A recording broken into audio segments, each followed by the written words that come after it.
Today I'm going to guide you through the bases in the clan capital and give you all the links for every district, and also going to tell you what goes through my mind when I'm building a base. So without any further ado, let's dive in. Alright, the first base I'm going to have the Goblin Mines right here, and guys, this base in general is a bit more harder to build as the other ones because we got railings in the middle. Like, you can't do much about them. It's just the way that you basically have to showcase. For example, basically put these crushers in an area where then with the walls, as you can see, we force the troops onto the crushers. Because you only got two, you can use the reflectors and stuff. That's what I did. So we're forcing the troops into the stuff that can damage them a lot. Now guys, a few things I'm going to explain on each district is going to be a bit similar. For example, not having everything clumped up most likely, and for example having the major defenses super far from each other, something like that. And we got Tesla farms on a few of our districts just to surprise the enemy, and also of course those miners which can get thrown down into the base. I have the bomb towers or wizard towers on the defenses that don't do splash damage as much, so they can protect from the graveyard spell or the super miners, of course. Now let's move on to the next district, and it's going to be the skeleton park. Okay, here we are on the skeleton park, and it's going to be an interesting one because take a look at the double entrance. Now this one is a bit different than the other one, of course, because I'm going to start to make these bases for the super miners, right? But take a look at it. First thing first is the frost spell value. You cannot frost these two together, or same as other major defenses, they are further away from each other. But the main thing is that, for example, if the attacker wants to start from this side, the bombs and the reflectors, of course giant cannon, everything will be directed to only one building, which the super miners will clump up. It's the same as the other side, which some people might think is easier, or some people might use dragons or air stuff to go through this area, which that's why we got the Teslas for, and of course those zap traps. So ground and air are both protected on this side, and mostly a lot of people actually do choose that side to start, but it has more traps, so it's like a small thing that you can play with, like the attackers and stuff. And for the rest of the base, of course, everything else, as I said, separated. We got, of course, point defenses right next to them for those graveyard spells, something like wizard tower to protect stuff that couldn't like do very hard splash, I would say. But you got a bit less, of course, crushers, I would say bomb towers, all this stuff on this district. So all you can do is basically having them protecting like the major defenses. And also, for example, early on, this is an early double bomb tower for those super miners, which will go down so quickly. But let's move on to our next district, Golem Quarry, and we're here. You can see already with triple major defense on the entrance, this will make the super miners, like I would say, struggle a bit, just because everyone has two frost spell, right? And not a lot of people, by the way, use the frost. They might use heal, and that's even better for you as a defender. But if they use frost, you can see already you cannot frost these two major defenses together, same as this one. So you either gonna go have to frost these two or just another two options. But at the end of the day, you always have one of the major defenses that will target the rest of the miners. So that's what I went for on this base. But take a look at the miner pathing when they reach to this side. They're gonna go separated way, or if you go, for example, from here with the miners, they might end up all going to the top side, but that's not the point. The point is the crushers. These crushers do not go under the frost spell with these rocket artilleries because they are further away. But at the same time, the rocket artillery will target the crusher, and again, look at the pathing which the miners that the enemy have spammed, they will just keep going around this stuff. So that's what I went for, and a bit more to the pathing on this kind of district. I have also a few traps and stuff here in case, let's say, the attacker finish their attack in a way that they can deploy troops here. So now if they go in, it's cool because both rocket artilleries will be able to target around and the surrounding of the blast bow. So that's what I also kind of noticed in a lot of my bases which I'm currently using. And in general, this base did do a lot of defenses on our side. But let's move on to another district.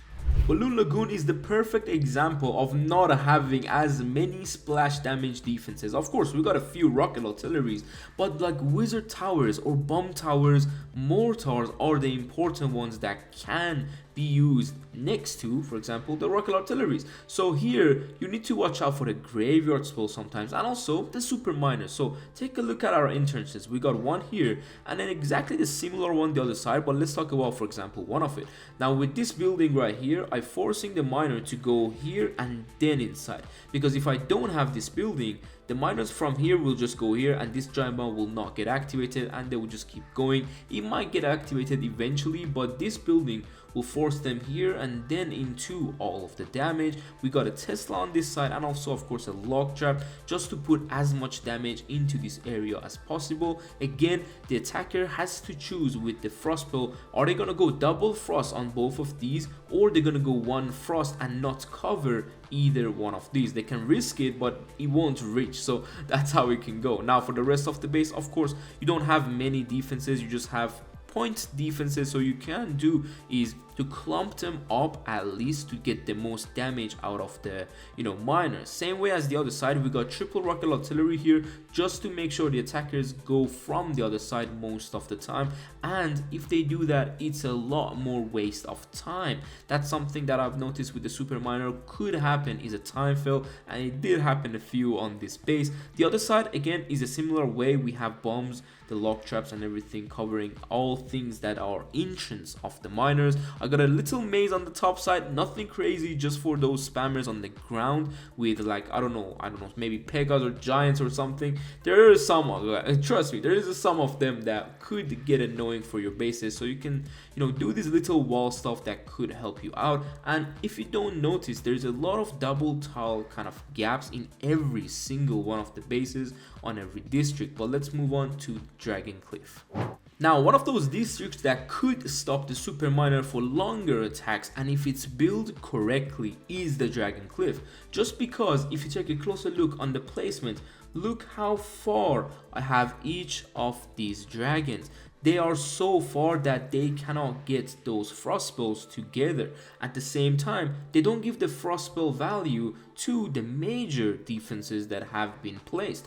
That's how this base is designed. So they are basically separated in 3 ways on the entrance, as you can see, and the attacker can only frost spell for 2. So are they going to double frost here? Then no problem, you have so much stuff on the side that could stop the super miners.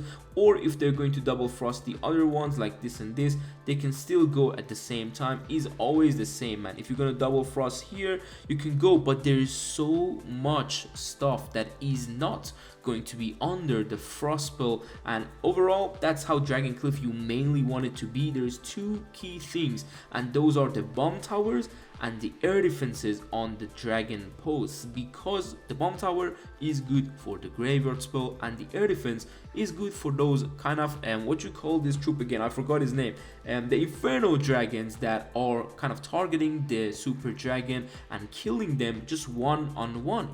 That's why I got the air defense on nearly every dragon post, so we can defend as much as possible. But let's move on to another base, which is going to be the Builder's Workshop.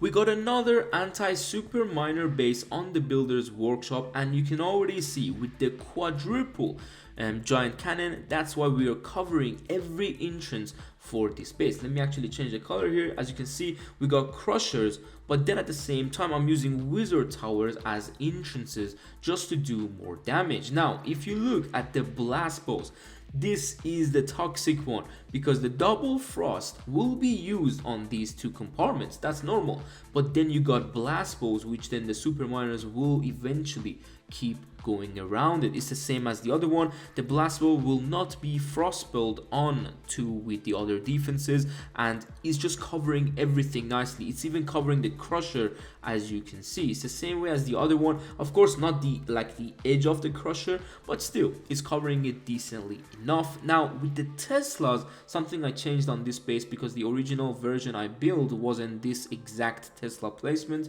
It's now better because you frost spell here, right? And I used to have the Teslas inside, but the Teslas would have gotten frozen. That's why now I have the Teslas to the outside, so they do not get frozen when the super miners go in. They're gonna come up and then be a surprise and damage the super miners actually quite a bit. So that's the thinking behind the Tesla placement on the edge, which the super miners wouldn't like clip them. When they drop the super miner, it will go to the defense that is visible, then the Tesla will pop up. So that's when I put the Tesla there. Of course, we have the zap traps for the battle rams, for those miners, dragons, everything else. If you notice, we got air defenses also early on every single one of these compartments, except that this one maybe is just a small mistake. You can place this air defense right next to this giant cannon just to have another air defense there in case of an air attack, but in general the base is designed to protect from the super miners. Let's move on to the Wizard Valley.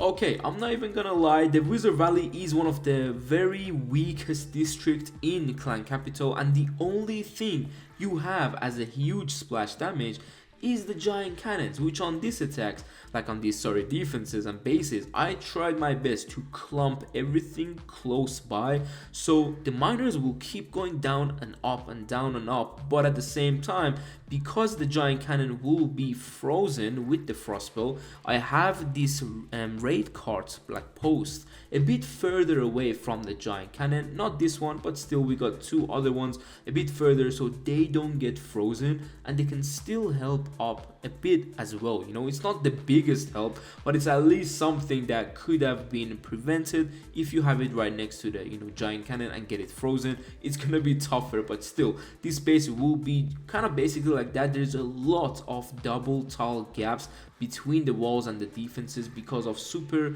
of course wizards and the sneaky archers. I think that is what is called in the Clan Capital, but still you can see the amount of the double tall gaps, and of course they close the walls for any ground attack. So that's how simple I can put it for you. We can move on to the Barbarian Camp. Now the Barbarian Camp, I've actually designed a few that I like in general, but this one did defend very well. I don't know how, because when I look at the base, it's like, okay, it does look kind of normal, but if you look at it closely, the way the miners path or the way they can get separated is a lot more on these bases. If they go here, they can go there and then they get separated. Once they go here, because of the Tesla, then they can get here and then the giants will keep them. It's just insane. Like, this base worked really good because of the way it separates the miner from each other and makes it like a smaller group to go to the sides. Same way with the pathing, and also the giant posts are a huge thing in the Barbarian Camp. They can really defend quickly and keep everything inside a single area, which then of course the rocket artilleries and the giant cannon can demolish. Again, we don't give frost values between the two major defenses. As you can see here, none of them go down to 1 frost, so they can use 2 frost on each of these. But in general, the Barbarian Camp just has so much point damage and it's crazy. At the same time, you got bomb towers, as you can see, that I'm placing close by to these major defenses for the graveyard value, and the mortars on the back end will be a pain to deal with because they will keep hitting those shots on the miner, and you can see both of the mortars won't go down to one of the frost balls, so you are going to have one of them a bit up and going to annoy the attacker. So that's how the Barbarian Camp goes. We got early traps as well. I believe we got only 1 luck trap. I'm trying to find it, but hold on, I can't see it, but I think we may have 1 luck traps, or maybe that was Wizard Valley. Maybe I'm wrong, but still, this is the Barbarian Camp. Let's move on to the last district, which is the main one, and the Capital Peak. Capital Peak, now one of the bases that is defending crazy for us in this clan, and it's this base because the amount of damage is crazy, and we have more than 5 major defenses around the entrance of the miners. So you can take a look. Imagine yourself having 2 frostballs, right? But look, we got a major defense here targeting a lot of the things from the side. We got double major defense on these sides, and then another one here. But then the core, and not a bit to the core, I would say the entrance of the core is insane with the damage, and you got multiple giant bombs and small bombs with the zap traps, and it's insane amount of damage if the attackers even don't have the frostbow, it's gonna be way worse, because these blast bows and the capital hall itself will rain down on enemy troops. Like, the choices of the frostbow is a lot on this base, and that's why it's been defending so good. At the same time, I got a back end rocket artillery to annoy everything else that is coming through the side and finishing the base, trying to get that extra attack, or basically better say extra defense in our base. And I mean, the capital peak itself is strong, the capital hall, sorry, so you want to have it covering as many major defenses as you possibly can. You can see this capital peak covers 6 major defenses. That means every time the miners are on one of them from any different angles, this capital peak will rain down on them. And if they don't froze it, like frost it or freeze it, however you want to call it, it's gonna be a tough end and a tough start in general. So that's how the capital peak goes. Of course, I'm not gonna kind of mention the super giant post and the dragon post. They are just extra splash damage, and of course some I would say basically time wastements or HP waste of the miners, but still this is our capital peak, which is defending insanely. So make sure you copy every single one of those links down below and let us know how the bases defend. Hopefully you enjoyed this video. We done a capital peak video after a long time, but we'll see you soon on the next one. Take care and peace.